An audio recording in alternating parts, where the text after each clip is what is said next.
Pesta Kamatan Peringkat Negeri Sabah tahun 2026, Kamatan, menuai perpaduan, meraihkan keharmonian, Kamatan, Harvesting Unity, Celebrating Harmony, Kamatan, Mongomot Pisompuguran, Mama Ramai Pi Unungan.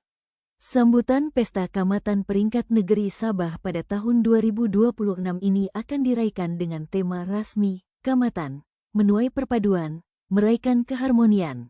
Dan tema dalam bahasa Inggris ialah Kamatan, Harvesting Unity, Celebrating Harmony, dan manakala dalam bahasa Kadasan Dusun ialah Kamatan, Mongomot Pisompuguran, Mama Ramai Pi Unungan. Pesta Kamatan sebelum ini telah membawa harapan kepada masyarakat berbilang kaum khususnya di Sabah ini bahwa tanpa kerjasama di antara kita semua, perpaduan dan hidup dalam keadaan solidarity tidak akan tercapai. Tema pada tahun ini 2026 merupakan satu usaha damai yang ingin kita capai seterusnya melalui acara dan aktiviti yang akan diadakan pada Pesta Kamatan kali ini. Perkara penting yang ingin saya sampaikan di sini adalah, marilah kita memilih kasih Allah dan janganlah kita mudah menyerah kepada pemikiran dunia ini. Marilah kita menerima cabaran dunia masa kini agar tema-tema sebelum ini diikutkan serta untuk melengkapi tema pada tahun ini. Marilah kita berdoa kepada Tuhan agar kita semua akan menjadi insan yang sejati dan berperi kemanusiaan.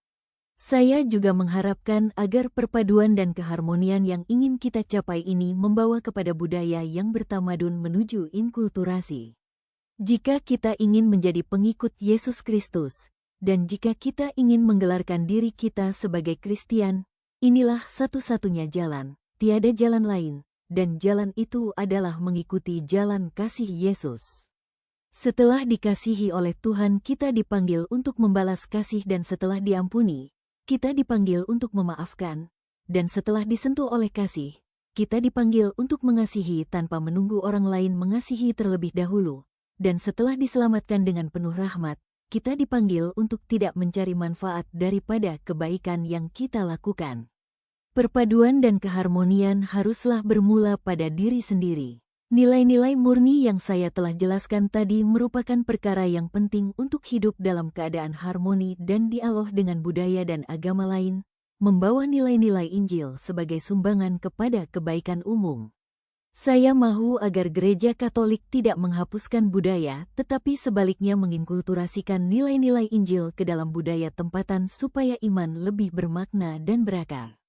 Ini bermakna adat resam yang baik dikekalkan, manakala yang bertentangan dengan ajaran Kristus diperbaharui. Apabila kita menuai kepada budaya kasih dan persaudaraan, saya yakin perpaduan itu akan membina tamadun kasih melalui amalan persaudaraan, solidarity, dan keprihatinan terhadap golongan yang lemah, yang merupakan teras ajaran sosial Katolik. Budaya yang bertamadun didorong melalui penekanan kepada etika kerja keras, disiplin diri, dan menghormati martabat setiap pekerjaan. Tetapi jikalau martabat kerja ini disalahgunakan, perpaduan itu tidak mendatangkan keharmonian. Bagi kita yang ingin menuai apa yang baik demi perpaduan dan ingin meraihkan keharmonian terhadap kehidupan, saya berpendapat bahwa memelihara kesucian kehidupan dan keagamaan perlu ada pada diri kita semua. Saya menyatakan ini bukan hanya kepada semua ahli yang ada di dalam Yesus, Maria, Yusuf pelayanan kasih, Bless and Saints and the Nine Hosts of Angels, tetapi untuk semua saudari dan saudari kita yang ingin memelihara kesatuan dan damai di seluruh dunia. Adakah kita dapat mencapai kamatan, menuai perpaduan, meraihkan keharmonian ini? Marilah kita bertanya pada diri kita sendiri. Jika matlamat ini mustahil, ingatlah bahwa Tuhan tidak akan meminta kita untuk berusaha mencapainya. Dengan usaha kita sendiri, ianya sukar untuk dicapai. Marilah kita membuka diri kita kepada Tuhan. Tema untuk Pesta Kamatan pada tahun ini 2026 adalah rahmat dan perlu dimohon. Mintalah kekuatan daripada Tuhan untuk membantu kita semua bagaimana untuk mewujudkan perpaduan dan keharmonian ini setiap hari. Kita perlu berdoa lebih kerap lagi untuk rahmat agar dapat menghayati tema Pesta Kamatan ini dan bukannya menyerah kepada pemikiran dunia ini atau berpuas hati dengan separuh jalan. Cara hidup dan kepimpinan ini harus ditolak serta-merta. Untuk semua umat Katolik, marilah kita menerima cabaran Yesus ini, yaitu cabaran cinta kasih. Maka kita akan menjadi Kristian sejati dan dunia kita akan menjadi lebih manusiawi.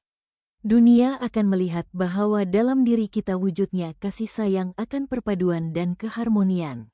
Apabila kita menuai akan nilai-nilai kesempurnaan Injil Tuhan, kita akan meraihkan suasana keharmonian dalam damai kasih Tuhan. Tiada lagi kejahatan, tetapi hanya kasih Yesus yang memberikan kita damai dan keharmonian yang sejati. Orang lain akan melihat wajah Tuhan di wajah setiap pada diri kita semua.